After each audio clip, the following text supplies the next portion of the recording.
There we go. All right. Technology worked. Excellent. Thank you for the introduction, Lynn. Thank you to Lynn and Harriet for helping organize. Thank you to Monika and Mimi for agreeing to be discussants. And thank you to all of you being here on a Friday afternoon. I am excited to share my book with you and hear your ideas. So, Under the Weather, Reimagining Mobility in the Climate Crisis. The key takeaway from my book in a sentence is using an ecological approach to mobility to make communities more resilient to severe weather. That's the takeaway. So this book started long ago and far away when I had traveled from Canada to Kazakhstan. I had been working in Canada as a sustainable transportation coordinator for an environmental nonprofit, and I had the opportunity to go to Kazakhstan, about which I knew absolutely nothing. As I learned about Kazakhstan, I learned that it's an oil-rich country. It's a major producer of oil, and that there are, in fact, significant connections between Canada and Kazakhstan, both as major oil producers. For example, the former Prime Minister of Canada was on the board of PetroKazakhstan. While I was in Kazakhstan working with my rudimentary Russian, back home, I received an email from my mother stating that Hurricane Juan had hit, and they were dealing with the impacts. And so in my city, Halifax, looked like this. Trees fell, power poles were down. And as I was in Kazakhstan thinking about oil and climate change and my own carbon footprint of having flown there, I very much got the sense that the impacts of climate change were hitting home. So this led me to look at Hurricane Juan and then Hurricane Igor, both of which hit Atlantic Canada, along with other more recent hurricanes. And I undertook this as part of doctoral studies. The hurricanes listed here are notable. Juan was the most significant hurricane in my lifetime, and this pattern of hurricanes shows more frequency and greater intensity of hurricanes than Nova Scotia and other parts of Atlantic Canada have experienced in the past. And this is in large part, due to the global heating. The atmosphere is absorbing more carbon dioxide. It is warming. This heat is being absorbed by the ocean, and warm ocean waters are fuel for hurricanes. And so hurricanes are being fueled or propelled further north into more northern latitudes than has previously been the case. So they are maintaining their hurricane structure right up into Atlantic Canada. So in this talk today, I will tell you about the impacts of these storms, particularly Juan and Igor, on Atlantic Canada, the responses, particularly in terms of mobilities, and concepts that I developed in my research based on what I learned. To situate you first, here, can you see my cursor? Lynn or Harriet? Yes, we can. Yes, okay, thank you. So I am over here in Manchester. My home is over here in Halifax, Nova Scotia, also known as Mi'kma'ki. Hurricane Juan hit here in 2003, and Hurricane Igor hit Newfoundland in 2010. So to help orient you. For my research methods, I conducted interviews, looked at policy documents, media coverage, and legislative transcripts with a focus on policymakers and how they responded to the impacts of these hurricanes, particularly within the transport sector. And I'll take just a moment here to acknowledge that my research was undertaken in Nova Scotia, which has been colonized for centuries. And Nova Scotia is also known as Mi'kma'ki and is the ancestral and unceded territory of the Mi'kmaq. And this part of Newfoundland I studied is known as Katakwakuk, and it's the ancestral homeland of the Beothuk and Mi'kmaq. And recognizing that a lot of what I'm talking about today is reconceptualizing the relationship between humans and the environment, And this starts with reconciliation practices, reconciliation to address colonial practices from the past centuries. And I love this image. It's a contemporary image of two people who I believe identify as Mi'kmaq, and they have a birch bark canoe, so an ancient technology with a GoPro on the front. So I love that mixing of mobility technologies. All right, moving on to impacts. So this is the type of damage that was caused by Hurricane Juan. Nova Scotia is a coastal area, and the storm resulted in a significant storm surge impacting coastal fishing communities such as this.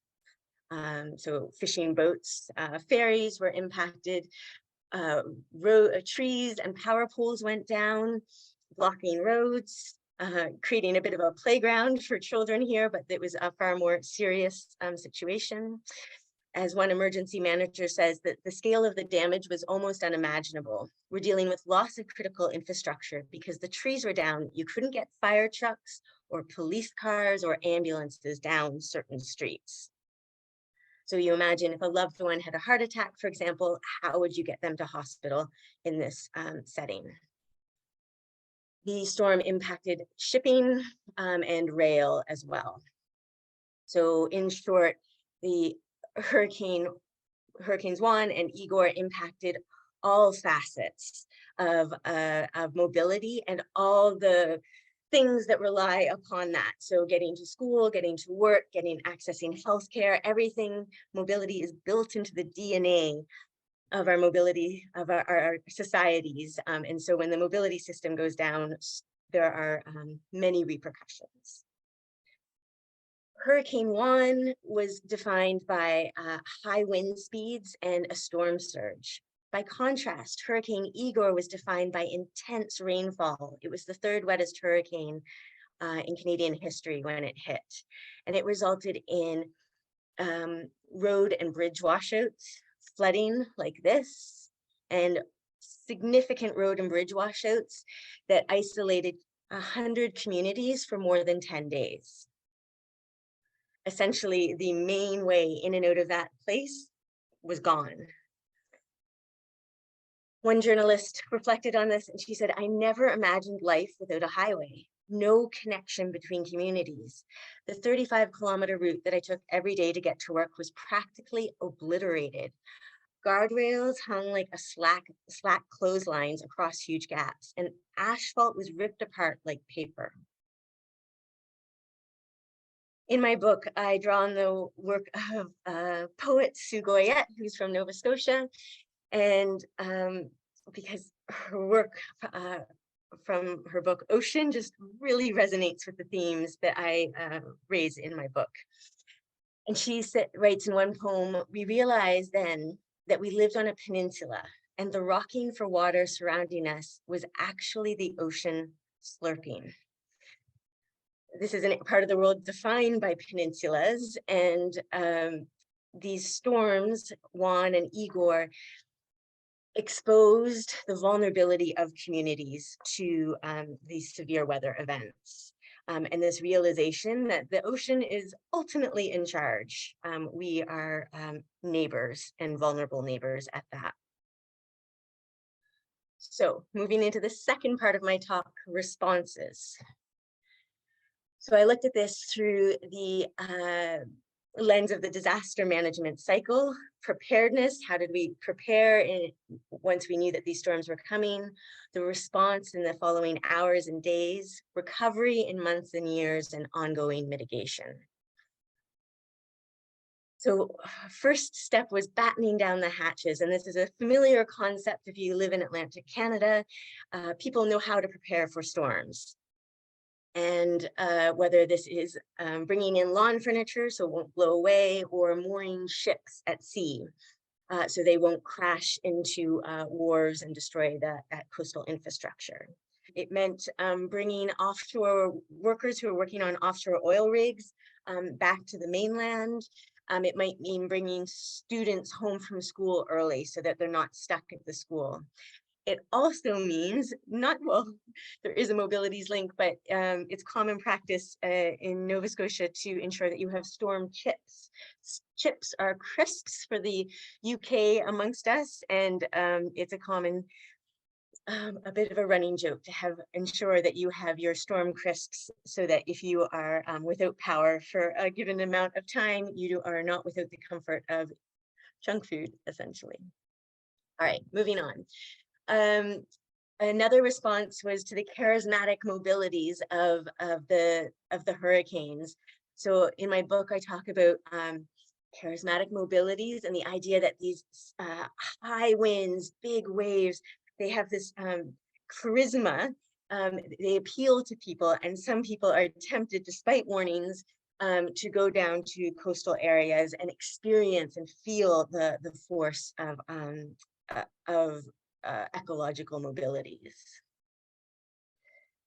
After the storm had passed, this is one of the many scenes was in terms of response. There were what I call arboreal and electrical entanglements, which essentially means that trees, we have so many trees in my city, and the above ground power grid, they fell and were entangled. And a priority during the response was to disentangle the wires and the trees and get the electricity grid back up and running. And this is a painstaking process. There are no shortcuts for this. It is going tree by tree, cluster by cluster, and disentangling. And of course, this blocks roads and ambulances and police cars and other vehicles. In Newfoundland, which generally has fewer trees than in Nova Scotia, something that came up were alternate or what I call shadow mobilities. So the main way to get around in Newfoundland is a road and a fossil fuel powered car, or more likely a truck. With this down, all these other ways of getting around came out of the woodwork. For example, in the foreground here by the red arrow, you can see an off-road vehicle. And there are people with this equipment, with the fuel, with the skills to operate them, and the knowledge of the land. Things like using the off-road vehicles, using small boats, seconding ferries, hiking through the woods. These were all used as ways to overcome the disrupted mobilities of the dominant way of getting around. A discourse that arrived in both storms, and I hear it all the time in the media for reporting on other storms, is, on the one hand, we have never seen anything like this before. And in the very next breath, how do we get back to normal as soon as possible? Without recognizing that normal fossil fuel power vehicles and car-centered infrastructure is what led in part to this severe weather event in the first place, the exacerbated nature of this hurricane due to climate change. In Newfoundland, one of the narratives was, in terms of recovery, was this is the 10 days narrative that kept on coming up. And one politician, he said, we hauled contractors off the West Coast, we hauled them off the East Coast, and they all came together and it went like clockwork, bang, bang, bang. We knew all the gaps. And they had daily announcements about which areas they had managed to patch the roads with temporary repairs. But recovery was very much seen in this narrow lens of getting the road network up and functioning again. And not beyond that. Larger safety issues, larger climate change issues were not part of this discourse. And this was different from what happened in Nova Scotia. Both areas have been subject to their fair share of disasters. This is an image from an event that occurred about a century before, in 1917, the Halifax explosion, which was the largest human-made explosion before Hiroshima. And both places are very familiar with severe weather events and disasters related to them. But in Nova Scotia, Hurricane Juan was framed as a bit of a turning point in policy documents that this is what we're expecting more under climate change, and we need to change this. We need to change the way we do things. Where in Newfoundland, Hurricane Igor was very much viewed as an isolated incident within this 10-day recovery frame, and past severe flooding events, past disruptions to mobility were not invoked in media and legislative transcripts. Looking at the impacts of these storms makes me think of Sue Goyette's poem, and she says, what a hurricane of a question, what a tidal wave of disruption. It got worse when we walked into it, it being the ocean, and let it taste us. When we wrote our names in the soft sand of its back, we didn't know the first thing about commitment or about being out of our depths. And there was a sense, at least very much in Nova Scotia, that we're with climate change, we are increasingly out of our depths. We are experiencing events that we've never experienced before. And finally, moving to the third part of my talk, concepts that have come out of my research. There are two main concepts. The first is an ecological approach to mobilities. And I see this as part of a continuation that started with car-oriented, car is king transport planning, moving through sustainable transportation, where there's a focus on reducing emissions and increasing livability, to this ecological approach to mobilities, where not only the mobilities of humans, but a more than human approach is taken. So how does rainwater need to move? How does flood water need to move? How do insects and animals, tree roots, and more? And what does it look like if we think about all of these different mobilities? And I created this table, which is one of my favorite tables in the book. And it compares these different approaches. So for example, in transport planning, the street is a road for cars, whereas in sustainable transport, the street is viewed more as a multi-dimensional space for many different users. And in an ecological approach to mobilities, the street is viewed even bigger as an ecological place. Even in an urban, highly dense urban area, there are ecological forces at play. And the idea is that by taking an ecological approach to mobility, that we can bolster community resilience. So that's concept one. Concept two is climate routing. And this concept comes from weather routing, which is, I learned about from one of my research participants, and he's responsible for large ships. And he said, we'll weather route to allow us to maintain the maximum speed with the minimum amount of energy. And this is very much about reducing time and increasing profit. But I was struck by the way he described it and spoke about it, and this constant attunement between the captain and the broader environment. And that made me think, well, what if we brought such an attunement to our attitude towards the climate? And this is kind of like the Intergovernmental Panel on Climate Change and their various trajectories for different temperatures based on different levels of carbon dioxide in the atmosphere. But it's more grounded, and it's more about how communities can implement these changes and bring a climate lens to their work. Goyette writes, life, we voted, would be easier if we knew what was going to happen. This was the biggest flaw and became the complaint that motored many meetings. Exactly who was in charge and why weren't they letting us prepare? And this was a sense that emerged from my research participants that, yes, there's something that needs to be done, but we don't know how and we don't know what. There was a sense of overwhelm. For example, and going into the various elements of climate routing now, one transport manager said extreme weather events seem to be happening more often. So it looks to me there may have to be some kind of work in that area, but I certainly can't see. I mean, we just can't afford to design and build for 200 millimeters of rain. We just can't. So you have someone here who's responsible for the road network, but also has constraints on them, like municipal budget or provincial budget, and thinking about balancing how to respond to climate change with the realities of day-to-day operations. And so this leads me to one strand of climate rooting, which is to revolutionize mobility. And the idea is creating, for example, time-limited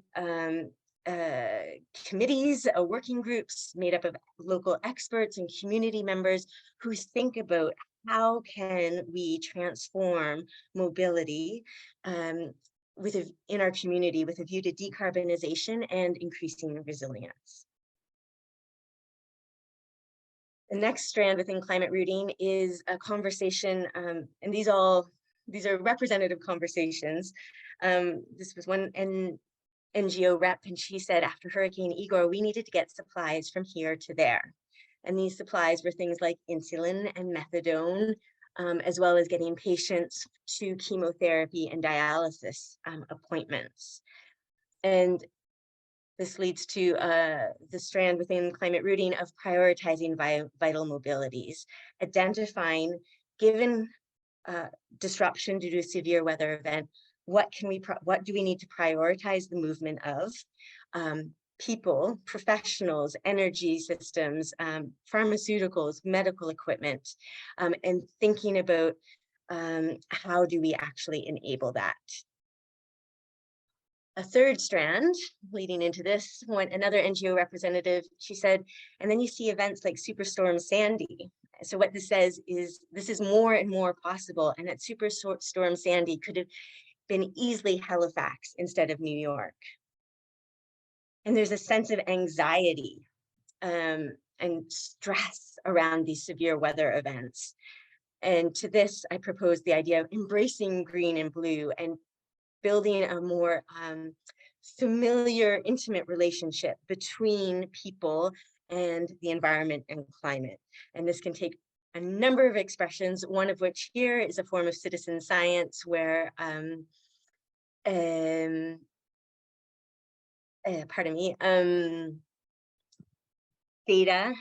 can be collected using this something attached to the fin of a surfboard. And so the surfer could collect information about water temperature and pH levels and more. This is a favorite quote of mine from a resident in Newfoundland who, remarking on Hurricane Igor, said that he tied his house down, but tied the barbecue down, but forgot to tie his house down, indicating the degree to which the storm exceeded their expectations. And in fact, I saw coverage of Hurricane Fiona, which hit just this past year.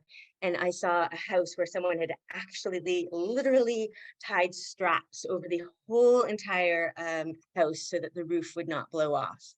They had learned from their previous experience. And this led me to the recommendation of rebranding redundancy and the idea of having backup plans, alternate modes, alternate energy sources, alternate professionals.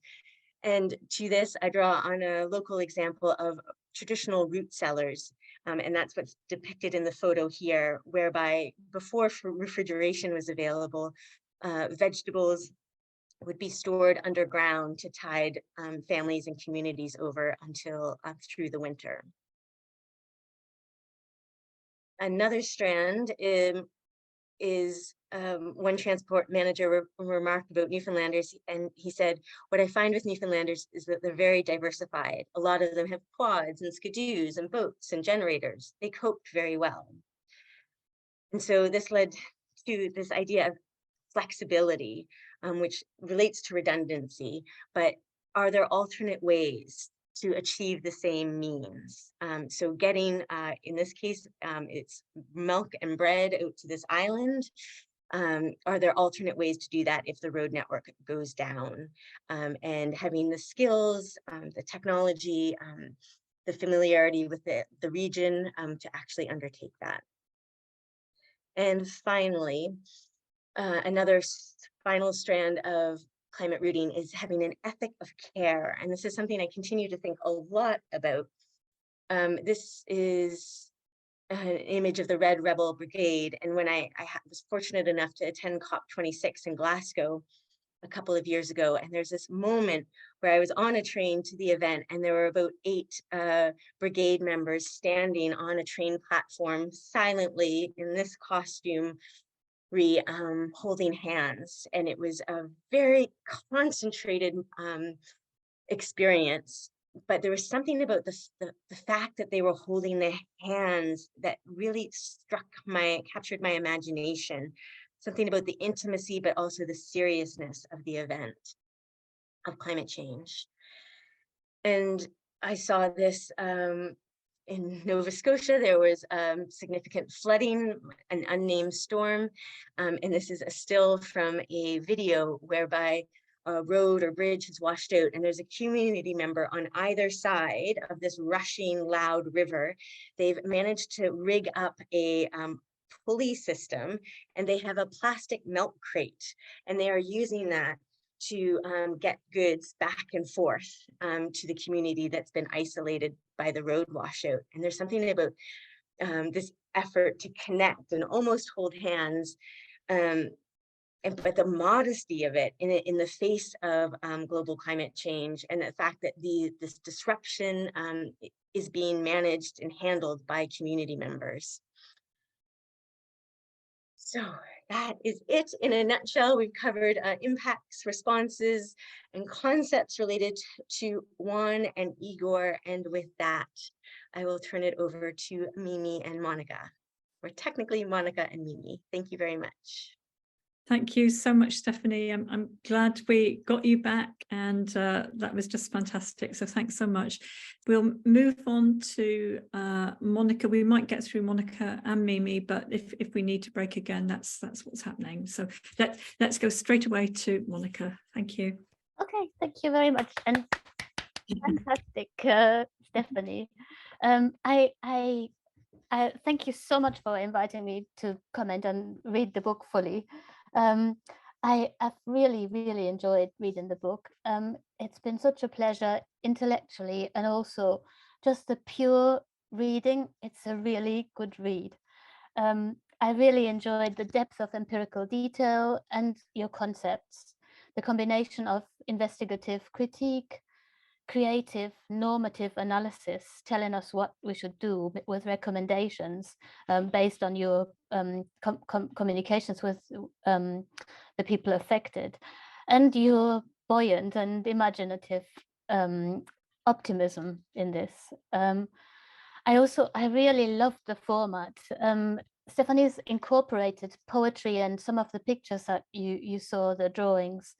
And it really adds to a beautifully composed argument across the chapters that explore the significance of human mobilities, moorings, immobilities, and our interdependence with non-human mobilities of wind and water and atmosphere. And all with such thoughtful attention to these interdependencies through the lens of disaster and the climate emergency. And I really also enjoyed just how you write.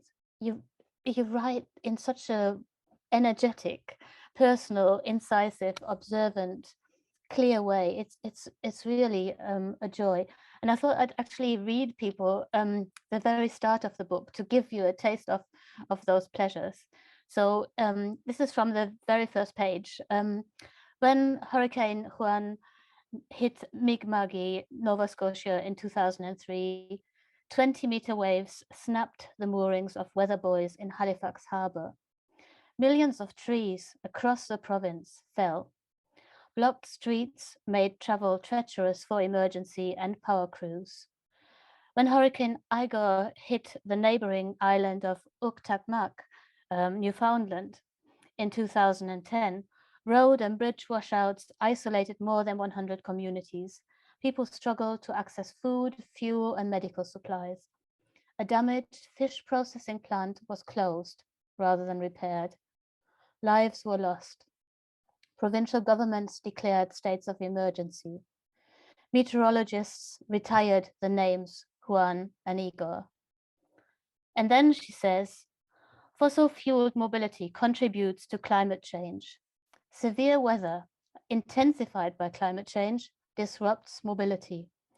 this cycle needs to be a central consideration in policymaking.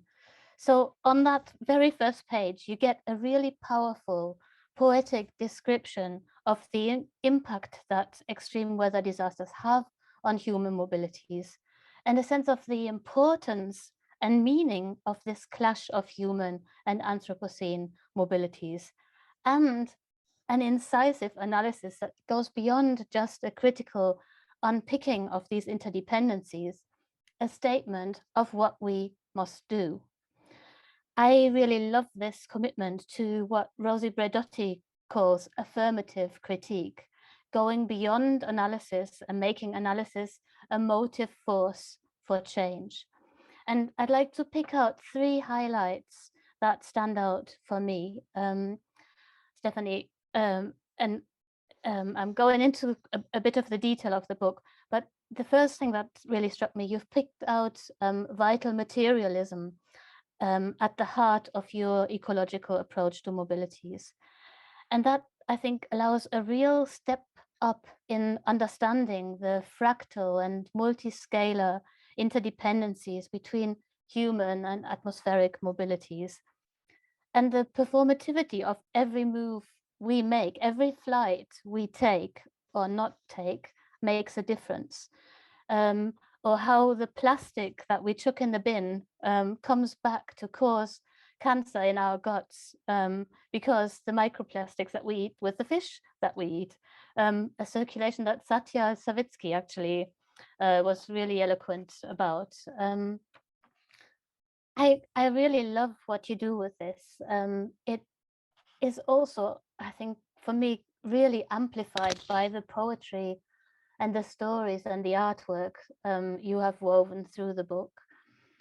I love, for example, how you use Goyette to capture the agency of the ocean, how it slurps at the island. It has a taste for the shore and the houses and the people on the shore, and how Hurricane Juan, as it was approaching, salted the air and even salted people's skins. They could taste it. It really makes that interweaving of multiscalar mobilities very real and sensory.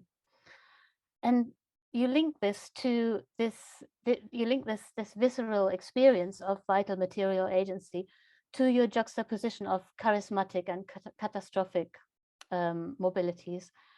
And I think you're really on to something with that that will help us in the mobilities community, because it draws attention to the contradictory visibilities and invisibilities and uncomfortable contradictions of the complexities and inequalities of mobilities and climate change. For example, you describe how the people and politicians of Newfoundland describe in one breath the disruptive destruction of the road network by Hurricane Ida, a charismatic and catastrophic example of climate change extreme weather, and the need to get back to normal so people can drive fossil fuel cars and boats and ferries to the offshore oil rigs and exploit the enormous markets for oil and gas reserves offshore. It's really, this is a quote that takes up about that much on the page. And you highlight this uncomfortable contradictions. What are they not getting of this vital materialist intertwining of these flows when they can actually taste it on their skin? Why are we not getting this? And I would like to throw in into this discussion developments in climate misinformation and disinformation, because I think your pair of charismatic and catastrophic mobilities could be really powerful in understanding some of that. So, for example, the mis and disinformation about climate change has become a central pillar in the culture wars.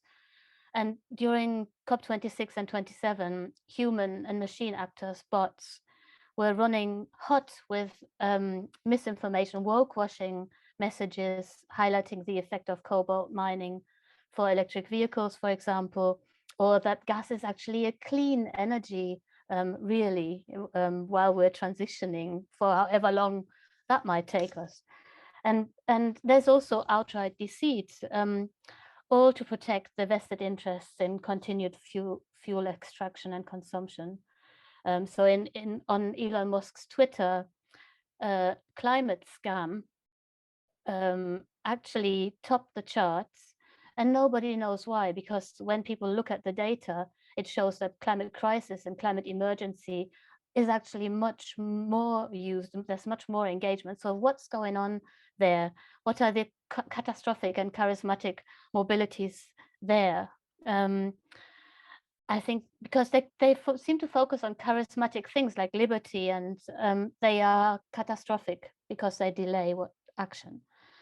And so I would like to ask you to elaborate a little bit on the emotions and the cultural politics of emotion in your ecological approach to mobilities, how emotions get churned up, and what the interdependencies are with human and atmospheric mobilities.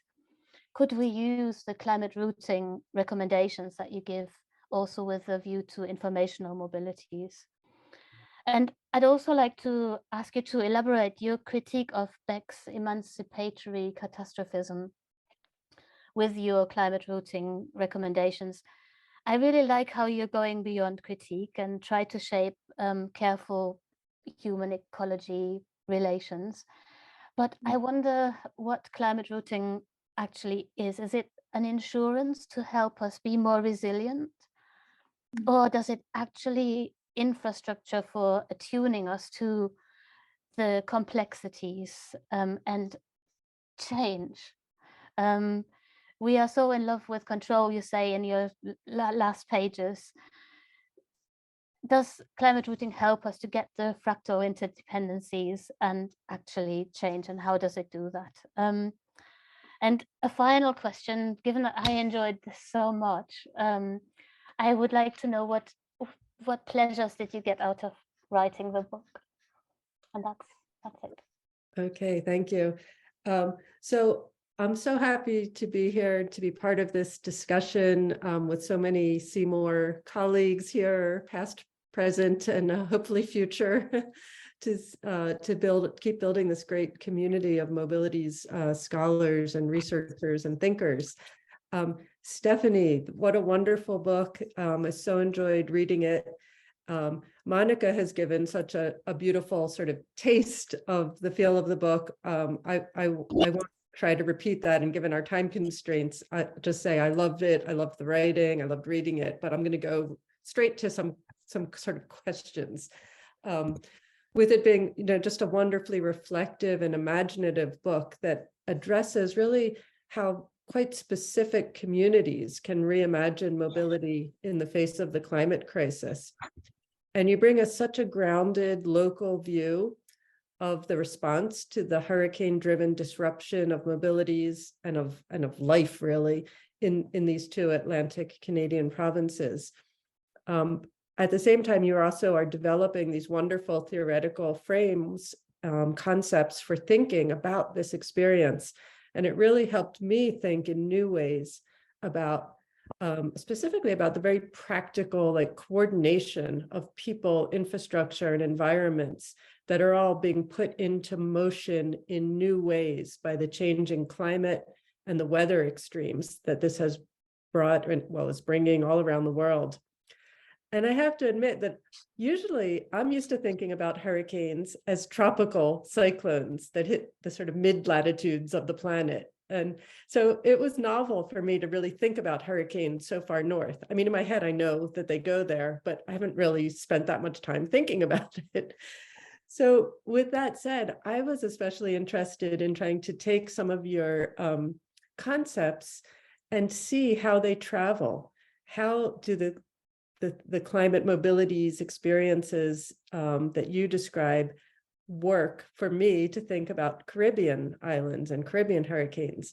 And of course, in the book, you have some wonderful sections where you refer to hurricanes Irma and Maria, mainly in Puerto Rico in 2017, and Hurricane Katrina in New Orleans in 2005, as well as Hurricane Sandy in New York. But you really show how and talk about how their impacts were implicated in systemic differences of gender, race, class, et cetera, that result in uneven experiences, right, of a hurricane, of disaster, of displacement, of recovery.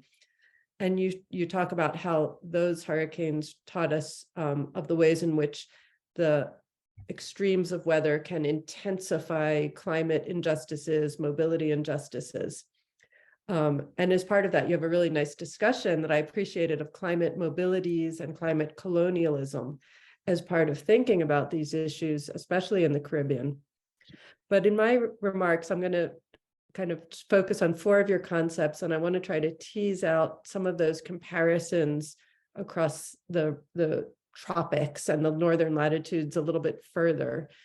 So first, starting with your ecological approach to mobilities, which we've heard described already about this coordination of extensive networks of people, infrastructures, and environments, and human movement and non-human movement and sort of weather movements all intertwined. And this is a great way for me to think about the Caribbean. And it certainly brought to mind the kinds of demobilizations and mobilizations that I've talked about in my own work. It also made me think about more slow onset disasters of things like drought and lack of water that displace many people from their land, or flooding and heat island effects in urban areas. So I was thinking about, okay, how can we use your ecological approach to mobilities and think not just about the rapid onset catastrophic or charismatic events, but also these slower ones. And when I think slow, I'm also acutely aware of the way that in just ongoing development, as it's called, industrial development, is building all the time in the Caribbean in particular, but around the world, in Latin America and Asia, new infrastructures such as highways, oil refineries, mines. And these are equally devastating in terms of displacing people and actively weakening people's resilience, communities' resilience to climate emergencies. So for me, I wanted to sort of about these ecological approach to mobilities as a wider entanglement. For example, our embrace in North America of electrification of our energy grids as like the way forward towards a new, Green New Deal in the US or Canada, that's actually leading to more bauxite mining and gold mining in the Caribbean, or lithium mining in South America. The mines feed aluminium smelters in Canada, right? In the very places near to where you're talking about. And that then feeds into the automotive industry in the US, where most of our aluminium comes from Canadian smelters, which get their bauxite from the Caribbean and South America. And we're producing electric vehicles like the Ford F-150 truck, our top-selling vehicle in the US, which uses 650 pounds of aluminum each and these heavy batteries. And so we're just like pulling more resources and more energy into our so-called transition. So I wanted to think with that as a ecological approach to mobilities, and that the Caribbean is suffering not only from climate disruptions in a local sense, but also these larger economic disruptions, which are constituted by extractive industries, land grabs, inflation and debt, and toxic pollution that are driven by our efforts to make our northern economies more resilient and climate adapted. So there's like a real paradox for me there. And then when that displaces people, they become migrants or asylum seekers showing up at our shores increasingly in the US and Canada. We're rejecting them, building walls, growing our deportation infrastructure and border securitization. So how do you think about an ecological approach to mobilities at this more extended and inter-regional planetary scale? And what does that mean then for our everyday practices of resilience? Is my green lifestyle, causing harm somewhere else if it's reliant on batteries and electrification? And I think this might also be relevant for a deeper engagement with Indigenous communities and First Nations in Canada, which you do touch upon in the book, but it's obviously, you say, a limitation that it's not it's not a central part of your empirical research. But what different kinds of relations and ways of living can we imagine that draw on, relate to indigenous epistemes? Is this something we need to do to practice ecological mobilities in these times? So that was my first big thought. My second one has to do with charismatic mobilities, these impressive kind of movements of storms and wind and waves, which you described so beautifully, and that catch that kind of weird moment of storm chasers and people filming the weather and the media spectacle that follows after these destructive events.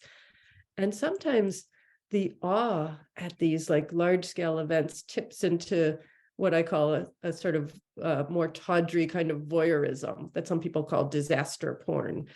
And I know your book has lots of lessons for the communities living with these catastrophic events and these charismatic events, but I wondered what we could learn as more distant viewers, voyeurs who are in a safe position. And we're so often now exposed to the media spectacle of these events and watching them. Does seeing catastrophic mobilities help move us and change our practices, or is it actually detrimental to doing anything? And how could we use other senses, mobilize other senses to hear or feel climate disruption, to become more sensitized to it? Do we maybe need more respect for the sacred aspects of wind, rain, air, water, lightning, and fire? And thirdly, I want to pick up on your nice use of the concept, Satya Savitsky's concept of scrambled mobilities.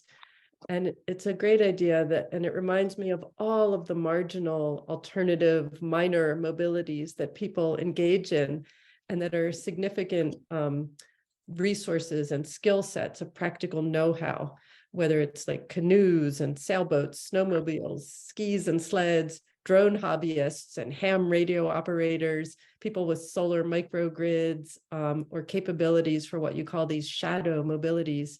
They all come into play. And that gives your narrative a kind of very hopeful, can-do attitude, right? There's ways to move forward. And it reminds me of all of the informal mobilities and the ways in which people in the Caribbean who live in marginalized areas are constantly scrambling to make supply lines work, to make provisioning work. It's not really a new condition of disruption where life is always a scramble, as they say in Haiti, to chercher la vie, right? To look for a living, look for life. And I think that draws to mind also for me that in the aftermath of disasters where there's demobilizing and remobilizing, there's this military and humanitarian scrambling, right? The operations that mobilize first responders and troops, tents and water and logistical distributions, and that's seen as a kind of scramble. And that can have really negative impacts also, like the way in Haiti after the 2010 earthquake, which was happening around the time of like that Hurricane Igor was hitting Kitakmukuk, Newfoundland. It was followed by sexual exploitation of minors and abuse of sex workers, including by humanitarian organizations like Oxfam and by UN peacekeepers. And so this scrambled mobilities also, I think, shake social norms and protections and potentially lead to social unraveling, a sort of, social violence. And then also the scrambling makes me think about criminal or illegal mobilities, the scrambling of narco traffickers, of human smugglers, of all those ship boats that, are crossing the English Channel or the Caribbean and the Mediterranean, and various kinds of black markets and online trafficking. So I wondered, where's the darker kind of underworld of scrambled mobilities in your account? And is there a kind of dark resilience? And what do we do with that? And then finally, on weather rooting, climate rooting, I loved this idea. And I wondered about the relation between climate rooting and what I call mobile commoning. So rooting might suggest a kind of careful mobility in concert with surrounding conditions and a certain kind of limits that produce the best route. And I think mobile commoning is similar. and takes into account the movements of others, both human and more than human and non-human elements, literally the weather elements. And it's also a kind of preparedness that transcends individual prepper culture, right? People getting ready to be resilient and stocking their, their stores of food. And it looks towards shared readiness to flex, as you've described. And I wondered about your thoughts on commoning.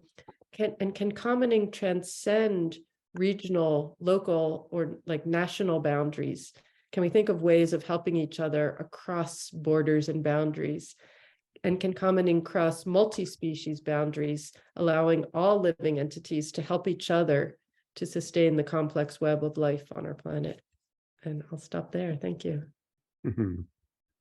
Thank you so much, Mimi. I think there's quite a lot of questions there for Stephanie, and she's probably thinking, how can I possibly do justice to this in the time available? We are, of course, running over, and sadly, I think it probably means there's going to be less opportunity for comment. So I think all I can invite people to do is maybe put some things in the chat, maybe directly get in contact with our presenters afterwards, and to remember that there will be a recording of this session on the CeMoRe website at some point, so we can perhaps like revisit some of these discussions. But we do have time for Stephanie to come back and attempt to respond to the many wonderful suggestions that we've heard from Mimi and from Monika. Thanks, Lynn. Thank you, Monika. Thank you, Mimi. There's so much there. Oh my goodness. I think Mimi outlined a new book when she was talking there in terms of the planetary connections. All right, I have a scramble of notes in front of me, so I'll see what I can do with these. All right, so where do we start? Monika.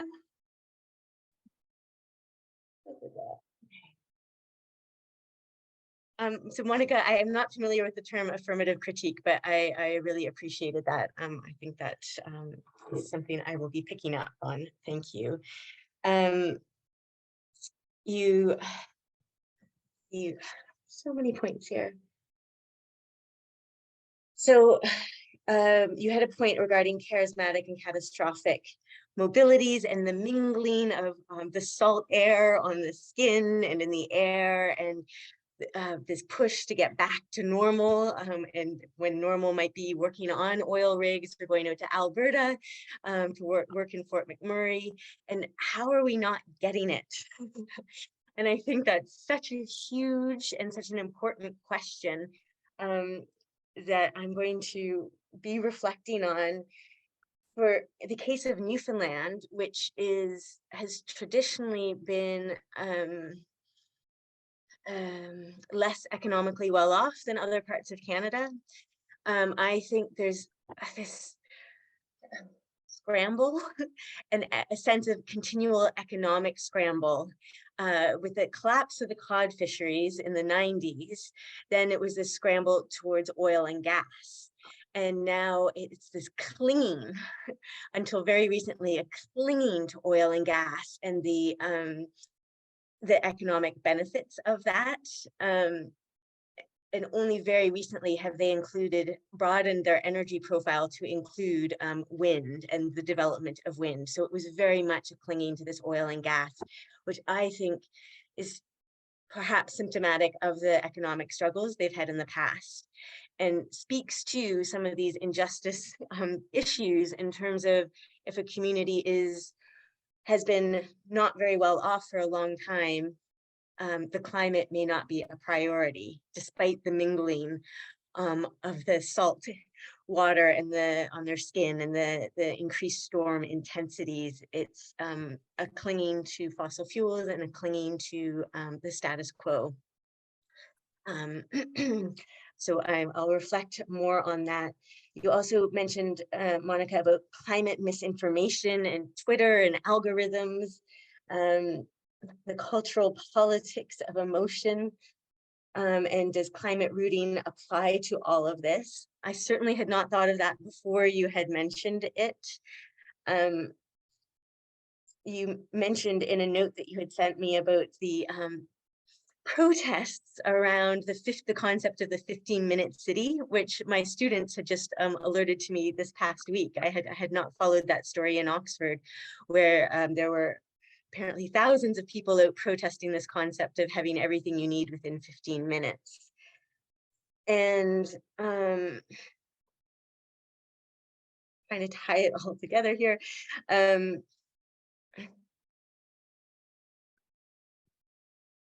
I don't know about the whole algorithm thing, but this clinging to the status quo and seeing a change as a threat. And apparently in the case of this 15-minute city, it was seen as like a socialist plot, which I think links to Mimi's point about commoning and how careful we have to be about the language that we are using and what it means to us versus what it means to some other people, and how we present and pitch these ideas. I'm not entirely convinced that was coherent, but threads are coming together. And you asked me, what is climate rooting? And that's a great question. It's one of those so obvious questions that actually gives me a moment to pause.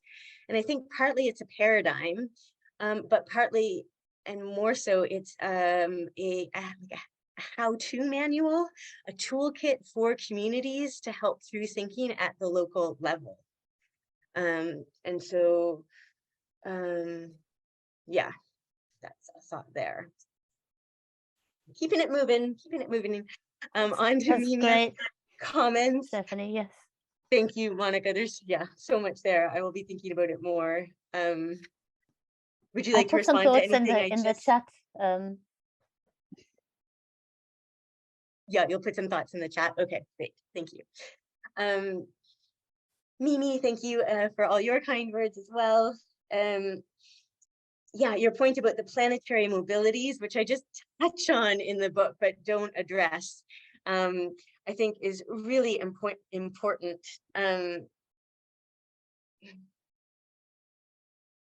I think commoning applies to this as well. These global critical minerals, bauxite, lithium, gold, where are they being sourced? How are they being mined or produced? By who? On whose land? The ethical questions and around Indigenous rights, there's so much there. Apparently lithium is produced in Canada, and there are proposed lithium mines in British Columbia. I know very little about this, like nothing, but how that intersects with Indigenous rights to that same land. I think there's so much there. And you had posed a question about how to ground these planetary mobilities, and it brought to mind a community in Nova Scotia. It's called Woofle, and I think they billed themselves as the first fair trade community in Nova Scotia, something like that. And if you want fair trade coffee, you know, that's the place to go, and they were the place to go way before anyone else was there. But it makes me think, if you have your electric vehicle charging station, like, can you have ethical lithium? Or how can you promote or encourage and link the fact that you're plugging your electric vehicle in and attune the person who's doing that on their, you know, errands, that their car has benefited from resources that have come from all over the world? So I'm not exactly sure, but there's I think there could be something there to attune. Now, you know where our coffee comes from, where perhaps we didn't think about that at one point. Where do the means of our electric vehicles come from? How can we build that into our urban and community landscapes? You mentioned charismatic. Charismatic mobilities. What can the distant viewer learn? And I think the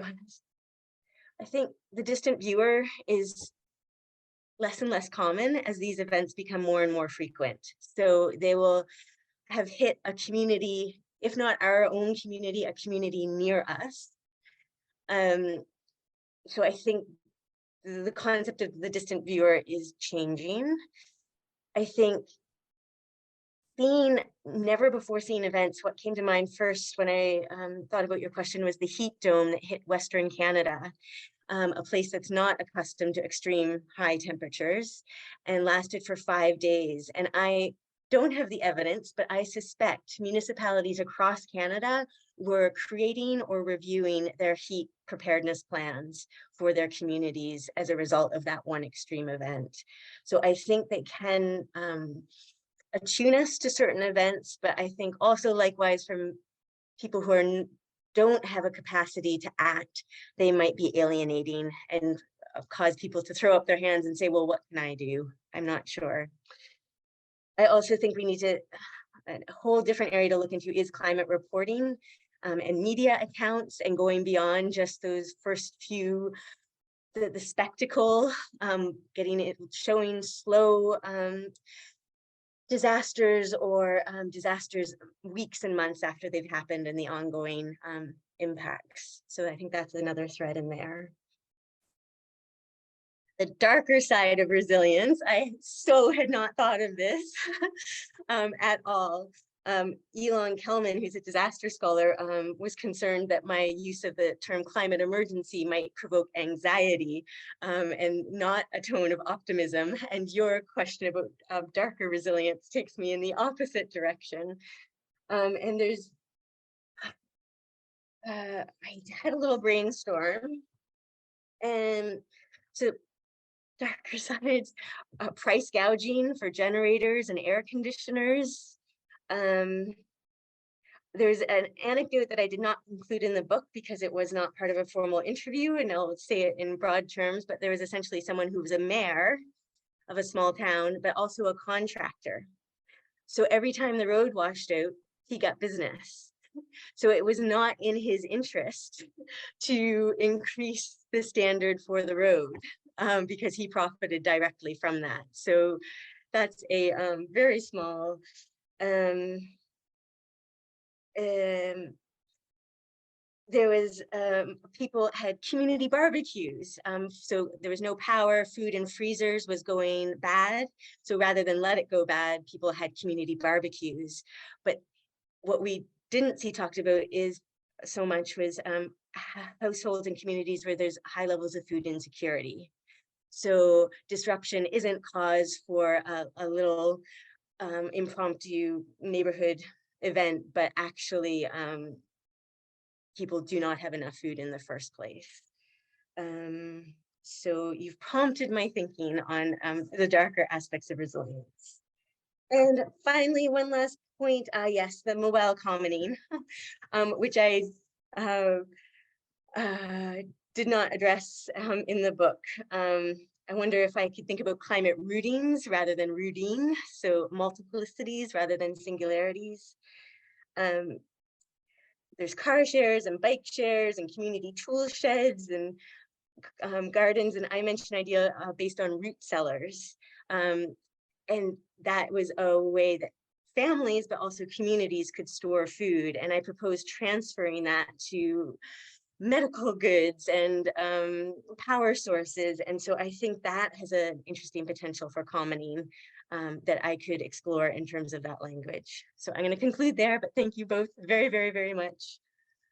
Thank you. My cheeks are red from the, I don't know, thinking so much. Yeah.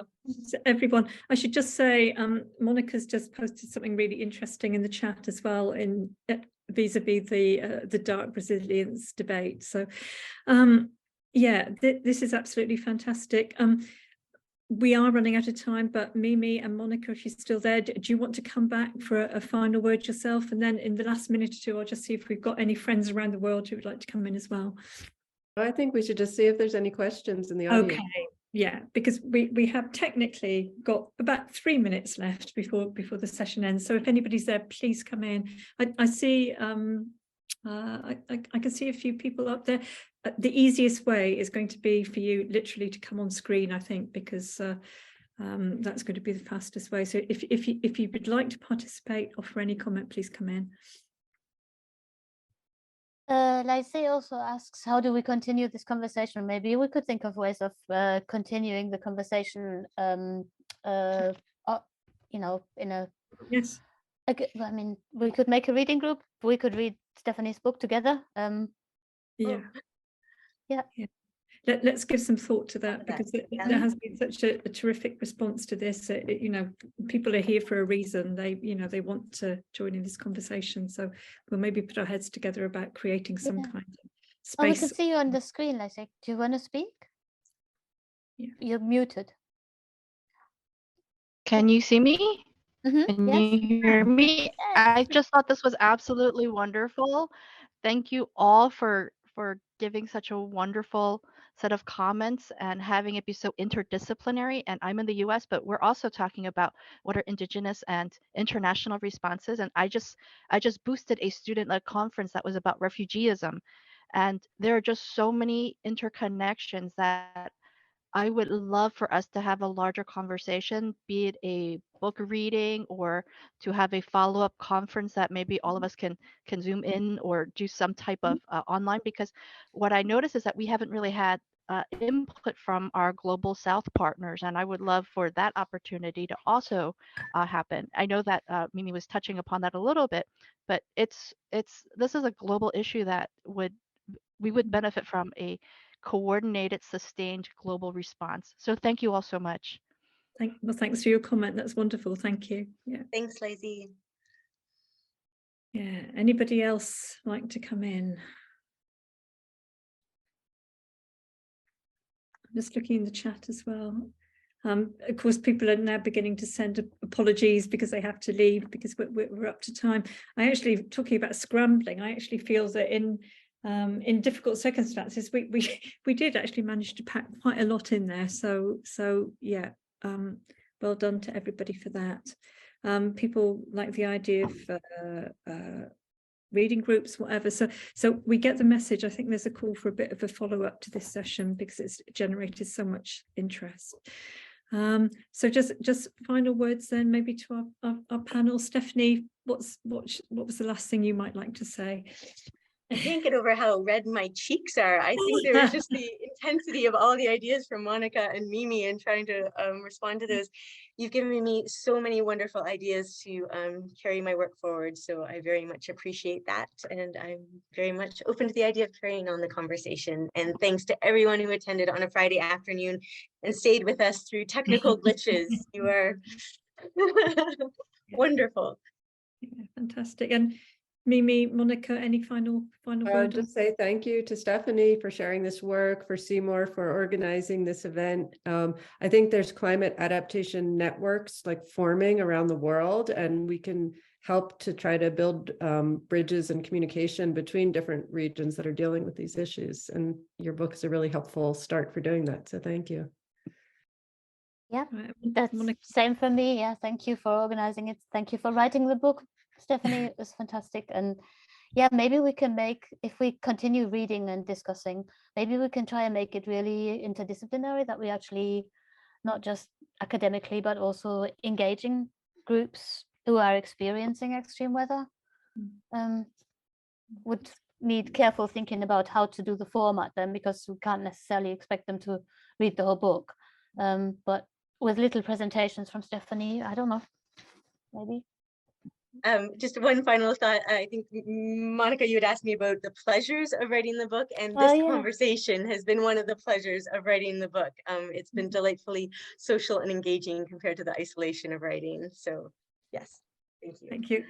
I'm going to give one final plug for CeMoRe. You know, I mentioned that we've got a stream at T2M this year, and we're going to be having some events at Lancaster to go with Jen Southern's Rocky Climates, Rocky Futures exhibition, which obviously directly speaks to this. So again, that would be a forum. And if anybody wants to do a panel for T2M on these very issues and join the CeMoRe strand for it, that would be fantastic as well. Okay, thank you. And some great comments coming in. Thanks everybody for your comments as well. So that said, I think we better close now because we've gone up to 2:30 plus. Thanks for staying with us.